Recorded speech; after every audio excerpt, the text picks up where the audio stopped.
The engine had defeated 3 senior engineers over 11 days. It sat dead in the center of the workshop like a curse nobody wanted to inherit, and the biggest race of the year was 72 hours away.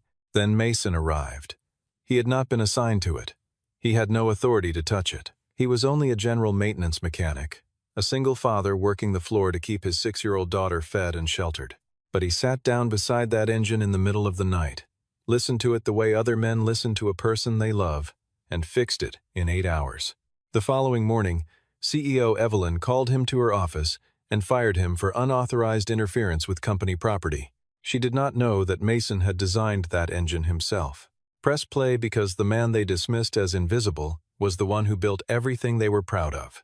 Mason's apartment was the kind of place that told a story without a single photograph on the wall. Small, clean, and arranged with a precision that had nothing to do with poverty and everything to do with a man who had learned to carry only what was necessary. The kitchen counter held exactly 2 mugs.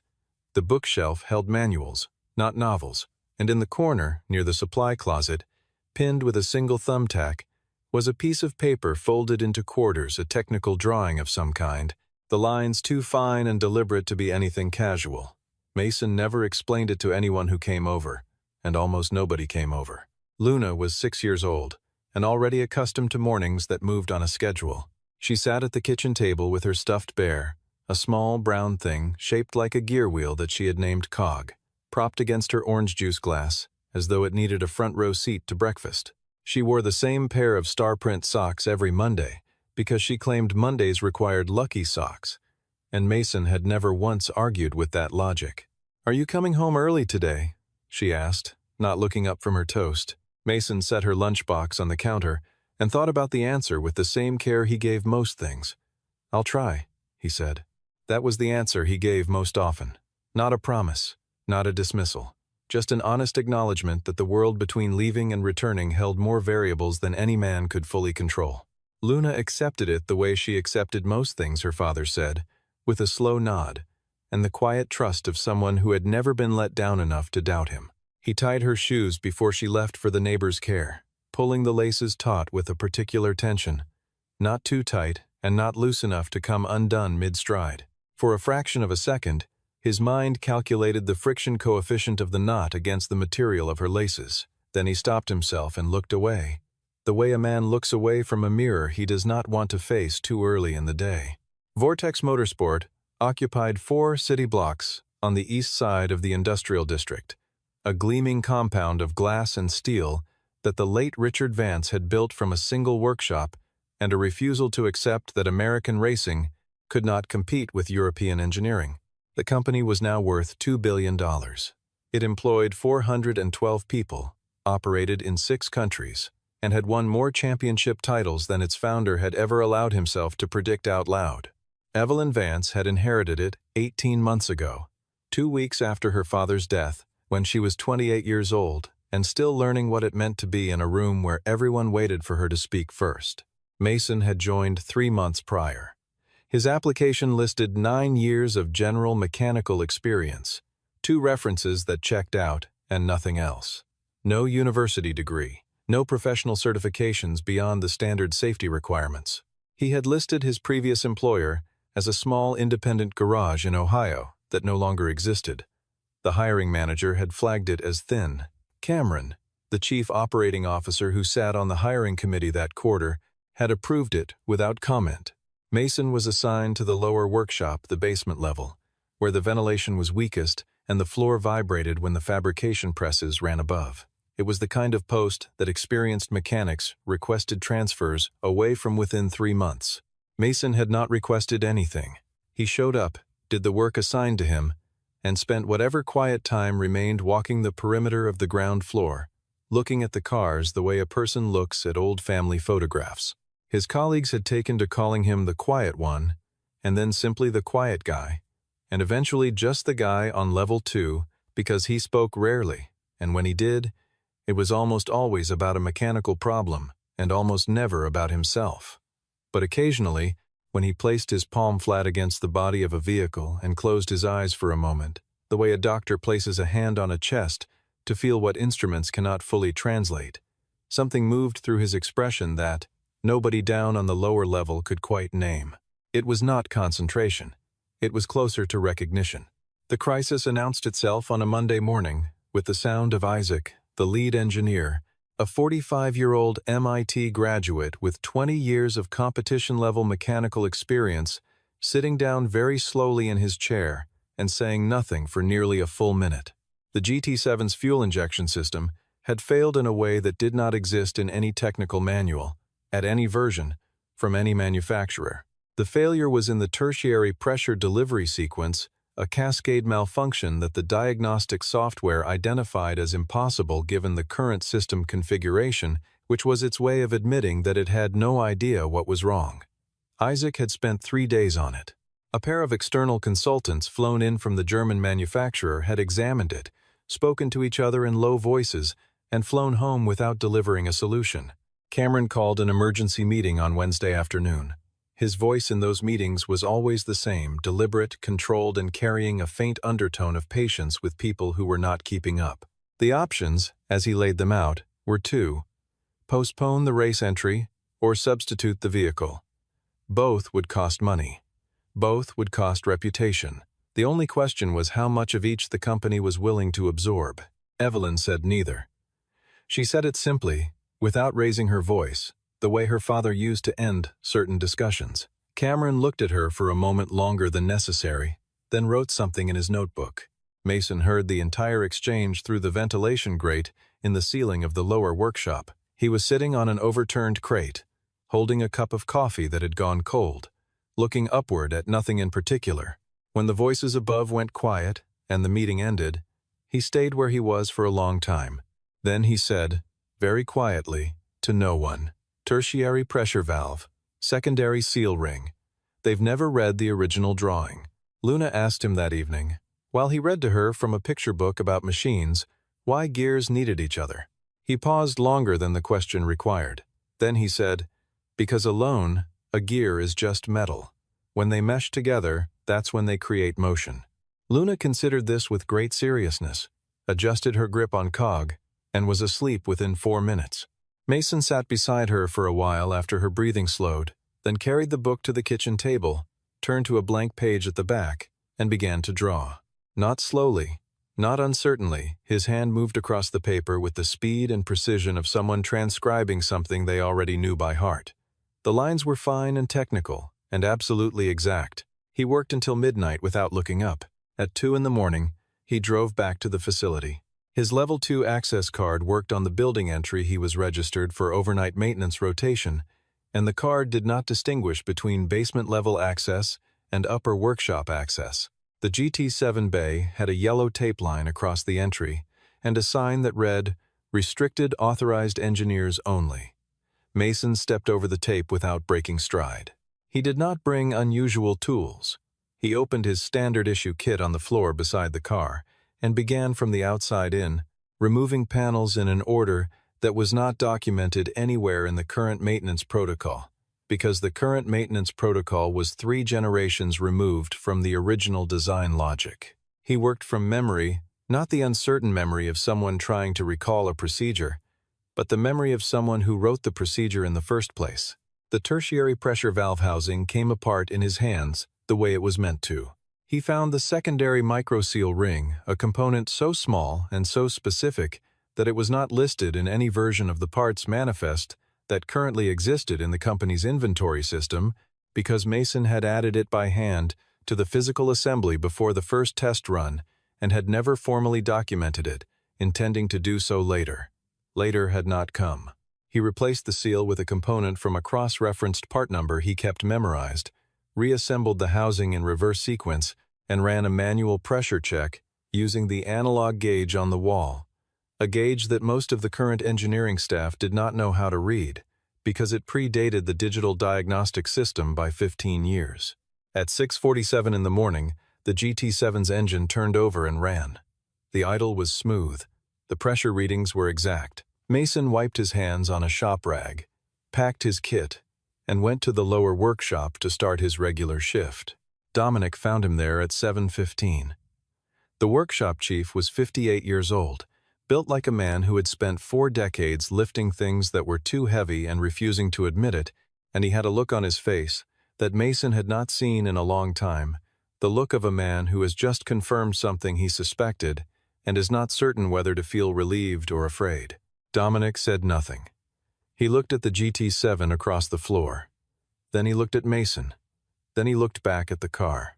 Mason met his eyes. A small nod passed between them. Dominic walked away without a word. Isaac ran the full diagnostic suite at 7:30 and stood for a long time reading the results. Every pressure indicator was nominal. The fuel delivery variance was at 0.01% lower than the factory specification, lower than the car had ever recorded in actual testing. He called 2 members of his team over to confirm that he was reading the screen correctly. They confirmed it. Nobody knew what to say. Cameron was working late on the 5th floor when the repair happened. He saw it on the security feed, the timestamp, the access log, the unmistakable figure of the Level 2 maintenance mechanic moving through the restricted bay with the certainty of someone who had been there before, many times before. Cameron did not go to Evelyn that night. He waited until morning, collected the footage, organized the access records, and constructed the presentation with care. He left out the diagnostic results. He did not mention that the car now ran better than it ever had. He said, when he sat across from Evelyn in her office, "We have an internal security issue. An unauthorized employee accessed a restricted area and performed unsupervised intervention on our most critical asset without clearance of any kind." Evelyn watched the footage. The timestamp read 2:16 in the morning.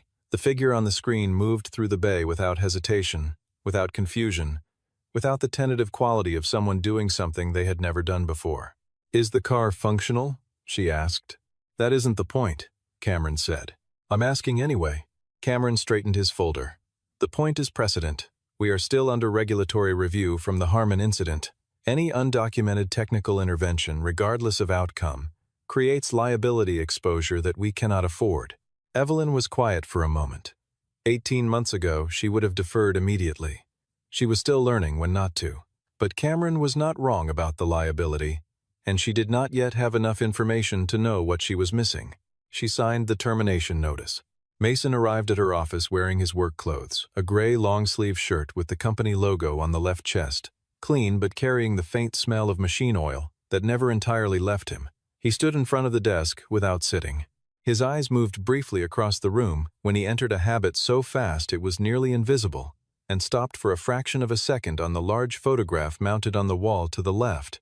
The first GT Series car, the vehicle that had won the championship in 2015, photographed in victory lane with confetti falling and the crew surrounding it. In the lower left corner of the original photograph, almost too small to see from where Mason stood, was a small technical mark, 2 initials and a date, rendered in the same precise hand that had filled the back page of Luna's picture book the night before. Evelyn placed the tablet on the desk with the footage visible. "Can you explain this?" "I fixed the engine," Mason said. "You didn't have authorization to do that. The car works now. That isn't what I asked you." Cameron was standing to Evelyn's left. His voice was smooth and measured when he spoke. "Do you understand what that vehicle is worth? Do you hold any engineering certification relevant to that system? What exactly qualified you to touch it?" Mason did not look at Cameron. He kept his eyes on Evelyn. "Do you want the car to run?" he said. "Or do you want the paperwork to be correct?" The question sat in the air between them. It was not rude. It was not defiant. It was simply the most direct translation of what he was asking her to choose. And it was the kind of question that had exactly one honest answer. And that honest answer would require her to explain why she was firing him anyway. Evelyn looked down at the desk. Cameron placed one hand lightly on the back of her chair, barely a touch, barely visible, and she looked back up. "I'm sorry, Mason. Your conduct violated our safety protocols in the scope of your position. We're terminating your employment, effective today." Mason was quiet for 3 seconds. Then he buttoned the top button of his shirt slowly, without hurry, and looked at her one last time. "Before you run the car this weekend," he said, his voice carrying nothing louder than a suggestion, "you should read the original design drawings for the GT7, not the current version, the original. If the company still has them." Then he walked out. Cameron watched the door close. His hand, which had been resting on the back of Evelyn's chair, pressed down briefly on the fabric before he released it. Below the window, through 15 floors of glass and steel, the GT7 sat in its bay with an engine that sang exactly the way it was built to sing. Evelyn stood and looked down at it for a long time after Mason left. She told herself she was thinking about liability protocol. She was actually thinking about the phrase he had used, the original, and the particular weight he had placed on it. The way someone places weight on a word that contains more history than the word itself can hold. He collected Luna from the neighbor's apartment at 3 in the afternoon. She was at the kitchen table with a drawing of what appeared to be a robot made entirely of circles, and she ran to the door when she heard him come in. "You're early," she said, surprised in the pleased way of someone whose expectations have just been exceeded. "I don't have work anymore," he said. Luna looked at him. "Are you sad?" He crouched down to her level, the way he always did when he had something real to say. "No, but we're going to find something new. Will the new place have cars?" He almost smiled. "Every place has cars." She nodded solemnly, satisfied, and went back to her robot drawing. Mason made dinner, watched her eat, read to her, and waited until she was asleep to pick up his phone. He dialed the number he had deleted 3 nights ago, the one he had memorized before he deleted it, because he memorized things without trying to. 4 rings. Then a voice older, familiar, carrying the weight of a man who had been waiting for this call, without ever being certain it would come. "I knew you'd call eventually," Dominic said. "The car told on you. The race weekend came and went. The GT7 ran every lap cleanly and finished second Vortex's best result in 9 years. The pit crew was loud. The engineers were jubilant. Photographs were taken, numbers were discussed, future projections were revised upward." Evelyn stood at the edge of the pit lane in the noise and the light and felt none of it properly. She had one hand in her jacket pocket, fingers resting against her phone, and she was thinking about a drawing she had not yet found. The car had told her something she had not been ready to hear the week before, and now the noise of the celebration felt like a language she understood, only partially, as though the event itself were speaking in a dialect she had been raised alongside, but never formally taught. Monday morning, she went looking for Dominic. He was in the lower workshop eating lunch alone, sitting on the same overturned crate where Mason used to sit, looking out at the bay with the particular stillness of a man who has been watching the same view for a very long time and is no longer sure whether he is watching it or waiting for something to appear in it. "Did you know who he was?" Evelyn asked.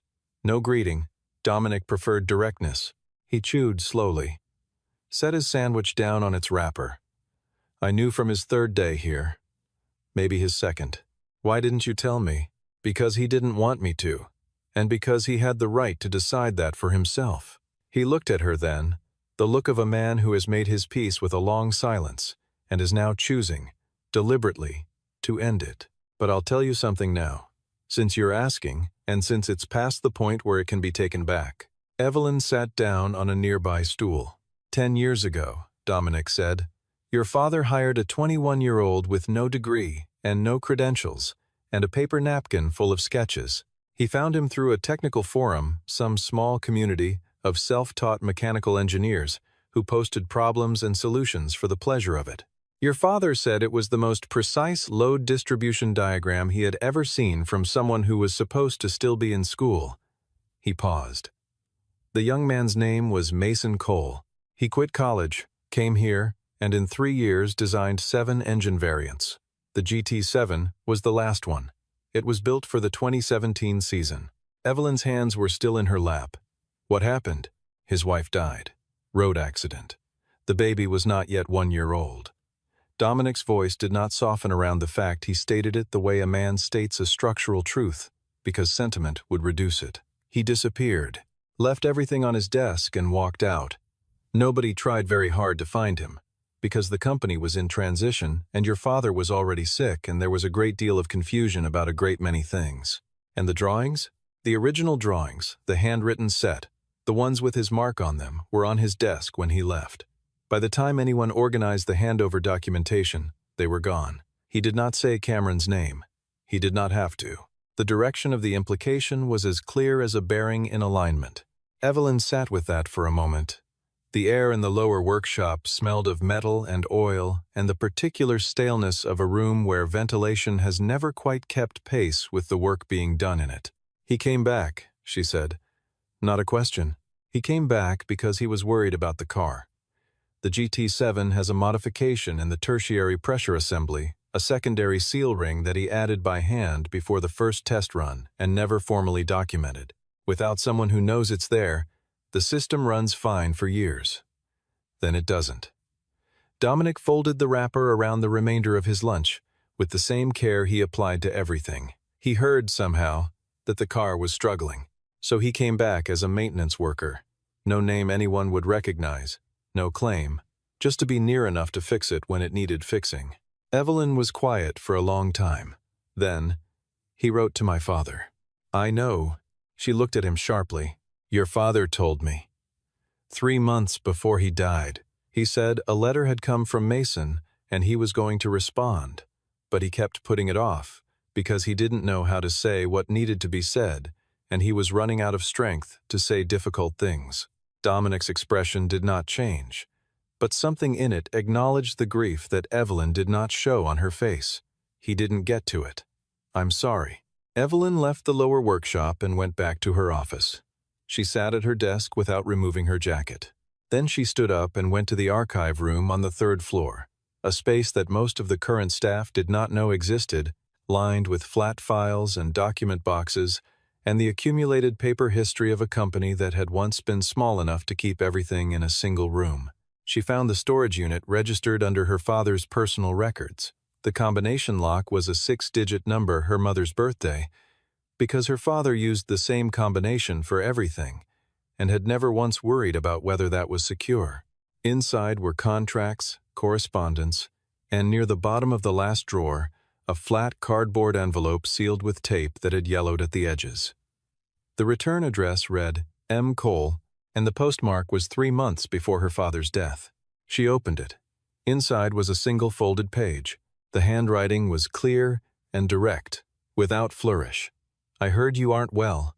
I don't expect you to respond to this. I don't expect anything. But if Evelyn ever needs someone who knows the GT system from the foundation up, I still remember every measurement. I'm not asking for recognition. I only want to know that the car is safe. The car deserves better than what's happening to it. And so does the driver. M.C." Evelyn sat down on the floor of the archive room with her back against the shelf and the letter in her hands. Her father had liked to say, when she was young and restless and impatient with detail, the difference between a good car and a great car is not in the metal. It's in whether the person who built it was listening when they built it. She had never fully understood what he meant by that. She was beginning to.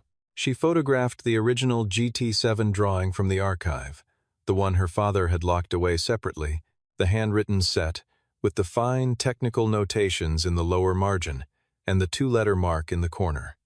And she pulled the current engineering files and put them side by side. The modification Dominic had described was there in the original and absent in every subsequent version. 3 teams of engineers over 10 years had worked from the simplified copy and had never known there was a deeper document underneath it. Cameron had known. He had known because he was the one who took the original drawing off Mason's desk and submitted it to the board with the attribution removed. He had known because he had watched the simplified version propagate through the company's systems for a decade and had never corrected it. And he had known the moment Mason walked into the facility 3 months ago with a false surname on a thin resume exactly who he was looking at. Cameron had not flagged Mason's hiring to protect the company. He had approved it to keep Mason close and visible and controllable. A maintenance worker with no title and no standing could be removed at any convenient moment, and he had engineered exactly that removal, using a liability argument that was technically valid and morally empty, before Mason's presence became something harder to manage. What Cameron had not calculated was that Evelyn Vance would go looking for something that no one had looked for in 10 years. She called him to her office the following afternoon. She did not schedule it through his assistant. She sent the message herself, directly to his phone, and when he arrived, she was standing at the window with her back to him and 3 items arranged on her desk. He looked at them. He did not sit down. The first was the original handwritten GT7 drawing set, with the notation in the lower margin and the initials in the corner. The second was a chain of internal emails from 10 years prior, authored by Cameron, submitted to the board, attributing the GT design to the engineering department in aggregate. The third was a paper napkin yellowed, creased, handled carefully, with a pressure distribution sketch in pencil and the same two-letter mark. Dominic had kept it in his wallet for 10 years in the uncelebrated and total way that certain men hold on to proof of things that should not be forgotten. The licensing deal with the German group, Evelyn said, still at the window. It's terminated. The GT design intellectual property cannot be licensed by Vortex because the original authorship was never formally assigned. The actual author never signed a transfer agreement because no one ever presented him with one, because no one ever acknowledged that the document existed. She turned around. You have 48 hours to work with legal counsel. Cameron's voice, when it came, was even. He abandoned the work. He walked out. This company developed and refined and manufactured. He walked out because his wife died, and he was 21 years old and alone with a newborn. Her voice did not rise. It settled, the way her father's voice used to settle when he had finished deciding something. And he came back here, without asking for anything, and fixed the car that was going to kill our driver if nobody caught the fault. I'm not having this conversation anymore. Cameron left. He did not say another word. The door closed behind him with the particular silence of a man who has calculated his remaining options and found them insufficient. There would be meetings with attorneys. There would be language negotiated and documentation reviewed, but the thing that could not be negotiated or reviewed was already settled not by a board or a contract or a termination letter, but by a paper napkin and a broken seal ring and a man who had come back simply to keep a car from killing someone on a racetrack. Evelyn stayed at the window for a long time. Below, through the glass, the GT7 sat in the workshop, polished and exact, carrying in its engine a repair that had been made in the middle of the night by the man who had built it from nothing a decade before. She drove to Mason's apartment the following morning. She rang the bell and the door was opened by a small person in gear-print pajamas, holding a stuffed bear by one ear. "My dad is fixing my car," Luna said, by way of greeting. Through the door, Evelyn could see Mason on the kitchen floor, cross-legged, with a toy car in pieces in front of him and a miniature screwdriver in his hand. He was working with complete concentration, the same quality of attention she had seen in the security footage, the same stillness on a vehicle that cost roughly $5. He looked up when he heard her voice. He was not surprised. He set the screwdriver down, told Luna to play in her room for a few minutes, and stood up. They stood in the small kitchen. She put the letter on the table, the one addressed to her father, the one that had never been answered. He looked at it for a long time without picking it up. Then he did, and held it the way a person holds something that has weight beyond its physical presence. "Why didn't you say anything?" she asked. "When I fired you, why didn't you tell me?" "I didn't come here to reclaim anything," he said. "I came because the car needed someone who understood its original design. That's all." "That's all," she repeated very quietly, and the words did not quite fit the thing she was feeling. "The GT7 has a failure mode that no one in your current engineering team can diagnose from the existing documentation," he said. "Not because they aren't capable, because the documentation is incomplete. That's not their fault. If the car runs enough seasons without someone catching the valve sequence, it fails at speed. Your driver this season is 24 years old." "Xavier," she said. "Xavier," he confirmed, as though the name were the only necessary argument, and it was. Evelyn sat down at his kitchen table, without being invited, and without apologizing for it. A moment passed. "Cameron took your drawings." "I know. Did you know when you came back?" He was quiet for a moment. "I suspected. I didn't come back to deal with Cameron. I came back to fix the seal." She looked at him across the table, this quiet, careful man who had sat in her building for 3 months without a title, who had fixed a $2 billion engineering problem with a component the size of a thumbnail, who had been dismissed with a form letter and had said, on his way out, only that she should read the original documents, and she thought about what it meant to be in a room where everyone was looking for credit and no one was looking at the car. "I'd like you to come back," she said. "Not as a maintenance worker." She slid a folder across the table. He opened it, read it from the first line to the last with the patience of someone who does not sign anything without understanding it. She watched him. He was thorough and unhurried, and she recognized it as the same quality she'd seen in her father when her father read contracts, the recognition that language, like engineering, does not forgive imprecision. The confidentiality of personal history clause, he said. You decide what's public. I won't put you in front of a camera or a board or a press release without your explicit agreement. She paused. But I can't remove your name from the drawings. It was always there. It should have always been there.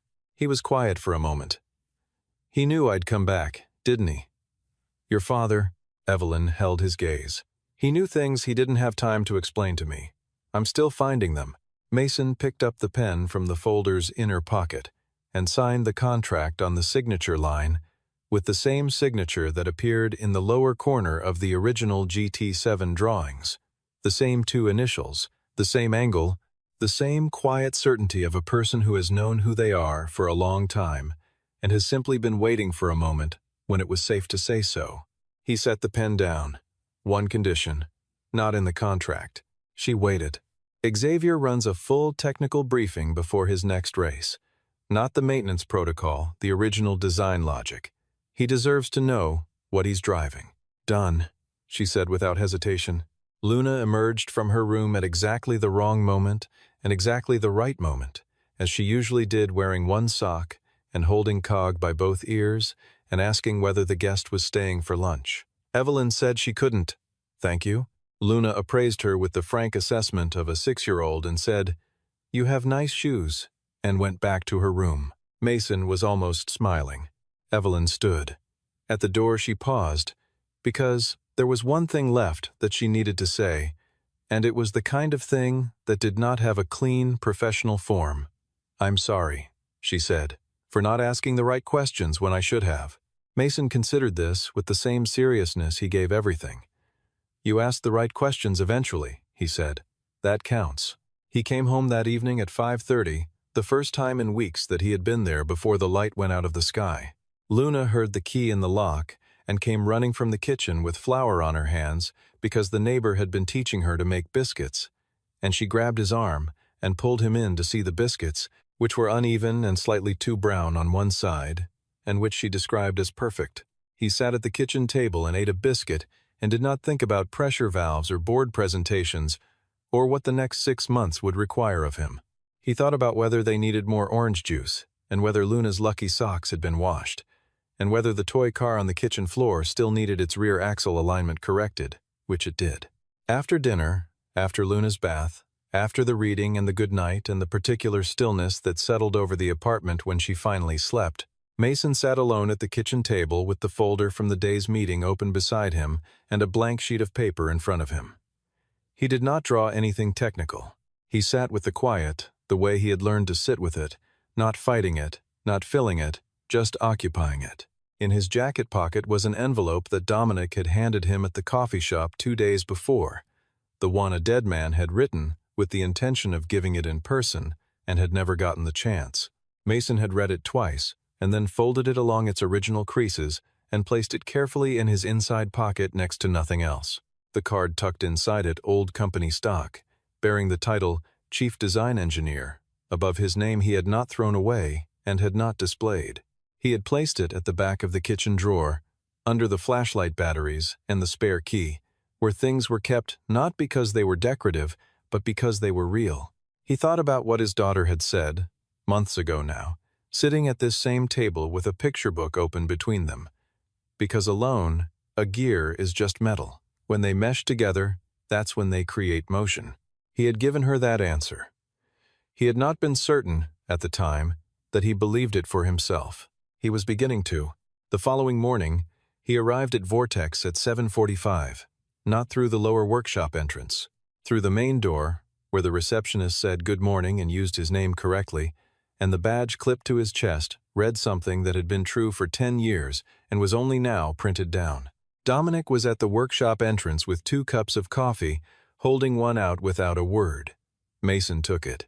Isaac crossed the floor within 2 minutes, already talking. I read the original drawings last night. All of them, cover to cover.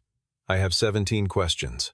Mason looked at him at the genuine urgency of a skilled engineer who has just discovered that the foundation of his understanding of a system is deeper and stranger and more elegant than he knew, and felt something settle in, his chest that had been unsettled for a very long time. "I have all day," he said.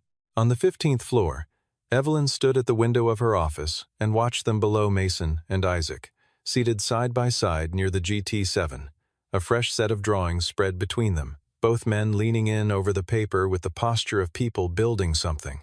She had her phone in her hand. A message had arrived that morning from a representative of one of the largest racing organizations on the continent. They had observed the GT7's performance data from the previous weekend.